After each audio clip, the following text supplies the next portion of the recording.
Good morning dear student. जैसा कि पिछली कक्षा में आपने इलेक्ट्रॉन की खोज पढ़ा था, नेक्स्ट टॉपिक आपका होगा कैनाल किरणें या प्रोटॉन की खोज। कैसे कैनाल किरणों की खोज की गई और कैसे प्रोटॉन की खोज हुई, उस पर थोड़ा सा डिस्कस करते हैं। जैसा कि आप पिछली कक्षा में बताया गया था, इलेक्ट्रॉन की खोज करने के लिए जूलियस फ्लाकर ने विद्युत विसर्जन नलिका ली थी। तो ठीक उसी प्रकार गोल्डस्टीन ने सन 1886 ईस्वी में विद्युत विसर्जन नलिका, जिसको आप कुलिज नलिका भी कहते हैं, उसमें छिद्रित कैथोड लिया और उसमें उच्च वोल्टता की विद्युत धारा प्रवाहित की। और विद्युत धारा प्रवाहित करने के बाद कुछ किरणें एनोड से निकली और जो कैथोड की ओर चली, और कुछ किरणें कैथोड से निकली जो एनोड की ओर चली। उसको हम चित्र में समझते हैं। ठीक है, देखते हैं। एक हमने विद्युत विसर्जन नलिका लिया, जिसका नाम होगा विद्युत विसर्जन नलिका। कई किताबें इसको लिखती हैं कुलिज नलिका, कुलिज नलिका। इसमें एनोड लिया, उच्च वोल्टता की विद्युत धारा का स्रोत लिया। उच्च वोल्टता का तात्पर्य है 10,000 से लेकर 20,000 या 30,000 वोल्ट। छिद्रित कैथोड लिया और जब एनोड से कुछ किरणें निकली होंगी तो अपने आप को उदासीन करने के लिए कैथोड की ओर बढ़ी होंगी, लेकिन इस छिद्रों से होती हुई ये पिछली सतह से टकराई होंगी, कांच की नली से टकराई होंगी और चमक उत्पन्न हुई। जो किरणें इन छिद्रों से होकर निकली, जाहिर की बात है छिद्र को कैनाल बोलते हैं। और कैनाल किरणें की बात किया तो यहाँ से इनकी बात करना, तो इसको एनोड रेज बोला गया, क्योंकि ये एनोड से निकली, एनोड किरणें। और जो किरणें इन छिद्रों से होती हुई कांच की सतह से टकराई और टकराने के बाद चमक उत्पन्न की, इन चमक को, इन किरणों को, जो किरणें थी छिद्र से भी निकली थी, इसलिए इन्हें कैनाल रेज कहा गया। कैनाल किरणें, कैनाल किरणें। कंडीशन पूरा का पूरा प्रदर्शन से विद्युत विसर्जन नलिका लिया, वैक्यूम पंप की सहायता से, वैक्यूम पंप की सहायता से इस नलिका का के अंदर का दाब 10 के घाते 3 mm HD कर दिया गया और इसे उच्च वोल्टता के विद्युत स्रोत से जोड़कर इसमें विद्युत धारा प्रवाहित करने पर एनोड से कुछ किरणें निकली जो कैथोड की ओर, छिद्रित कैथोड की ओर चली, जो इस सतह से टकराई होंगी। जो छिद्र नहीं है वहां तो उदासीन हो गई होंगी, लेकिन छिद्रों से निकल गई होंगी। कुछ किरणें इधर से भी निकली होंगी कैथोड से, जो एनोड की ओर बढ़ी होंगी, वो एनोड पर जाकर क्या हो गई होंगी, उदासीन हो गई होंगी। लेकिन कुछ किरणें जो छिद्रों से निकल के बाहर चली आई और इस सतह पे, तो इन अदृश्य किरणों का नाम कैनाल किरणें कहा गया। तो कैनाल किरणों की खोज किसने की, यदि आपसे पूछा जाता है तो आपका आंसर होगा गोल्डस्टीन। अब कहता है कि सर इन किरणों का, जब इन कैनाल किरणों का विस्तृत अध्ययन किया गया, तो विस्तृत अध्ययन वाइन और जे थॉमसन ने किया। तो जे थॉमसन और वाइन ने इन किरणों का जब विस्तृत अध्ययन किया, अपने प्रयोगों द्वारा अध्ययन किया, तो पता चला कि ये धनावेशित कणों से मिलकर बनी, धनावेशित कणों से मिलकर बनी है। धनावेशित कणों से मिलकर बने होने के कारण इन किरणों का नाम धन किरणें या धन किरणें या एनोड किरणें रखा गया, किरणें रखा गया।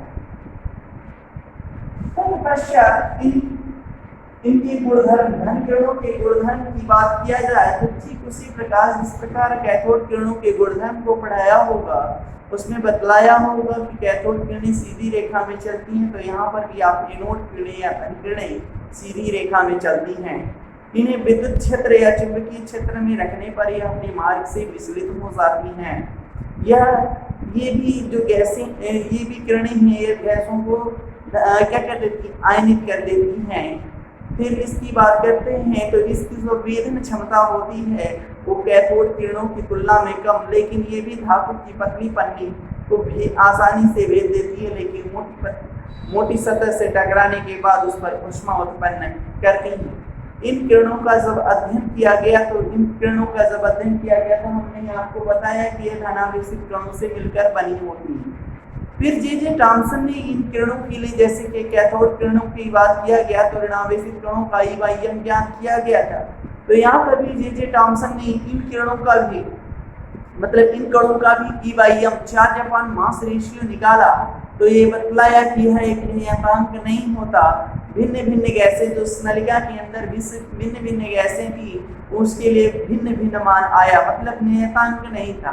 तो यहाँ पर H+ की मतलब हाइड्रोजन गैस नलिका के अंदर हो और ये किरणें प्रवाहित होंगी तो इन किरणों का जो मान आया EYM का मान, उस पर बात करते हैं। तो इसके लिए हाइड्रोजन गैस के लिए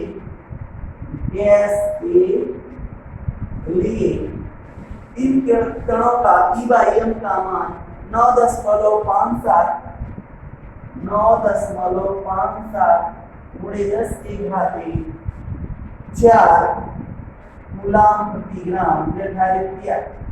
लेकिन अन्य यदि हाइड्रोजन के अलावा नाइट्रोजन हो, ऑक्सीजन हो, तो इसका मान भिन्न भिन्न गैसों के लिए भिन्न भिन्न था।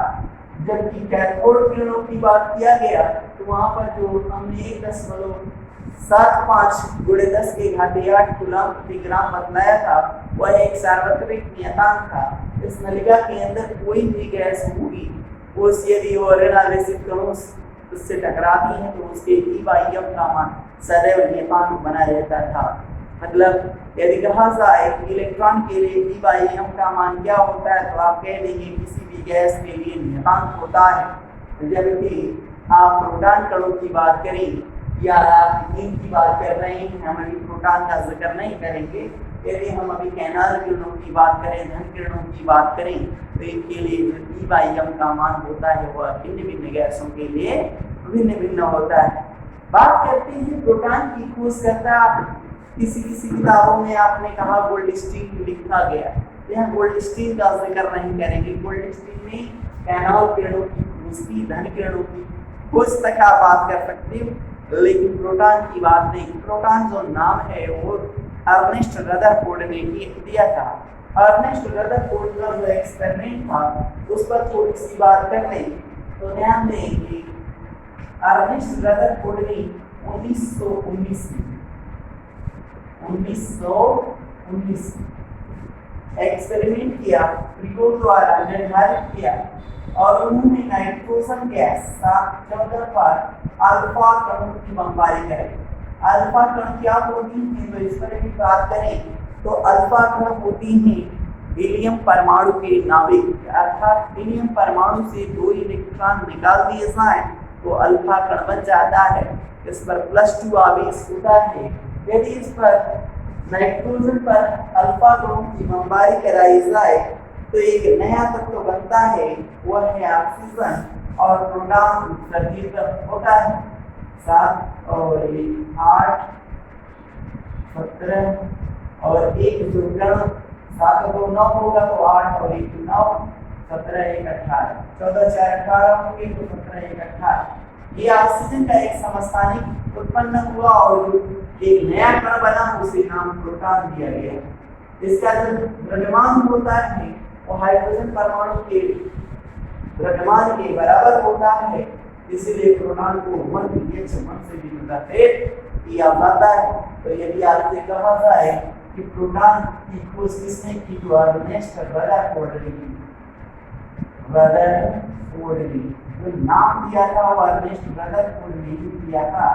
1919 में अपने अल्फा कणों के बमबारी के फलस्वरूप नाइट्रोजन के अल्फा कण है, अल्फा कण की बमबारी करने के बाद जो नया कण उत्सर्जित हुआ जिसका द्रव्यमान प्रोटॉन के द्रव्यमान के बराबर था, मतलब आप बात करें हाइड्रोजन परमाणु के द्रव्यमान के बराबर था, उसी का नाम क्या रखा गया?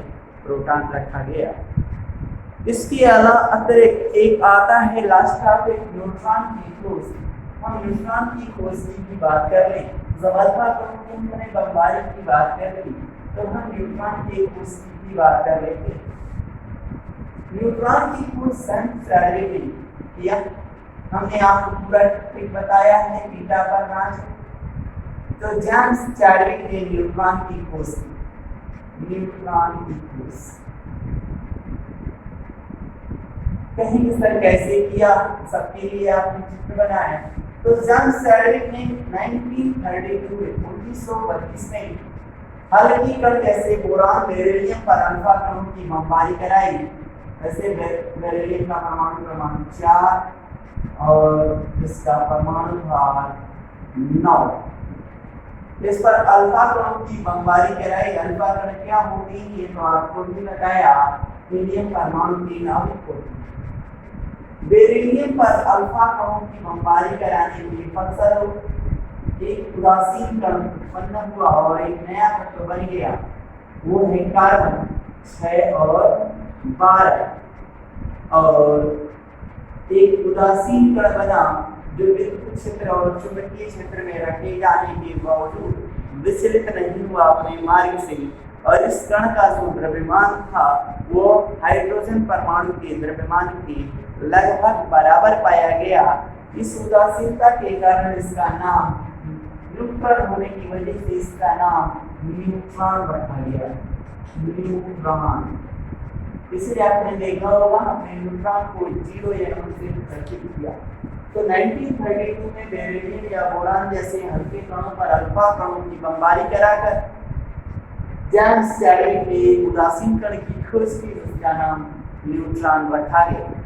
अगला टॉपिक होता है रदरफोर्ड के अल्फा कणों का प्रकीर्णन प्रयोग, जिससे आपने नाभिक की खोज की। इसकी भी बात हम करते हैं, लेकिन तब तक इसको भी आप नोट कर लें।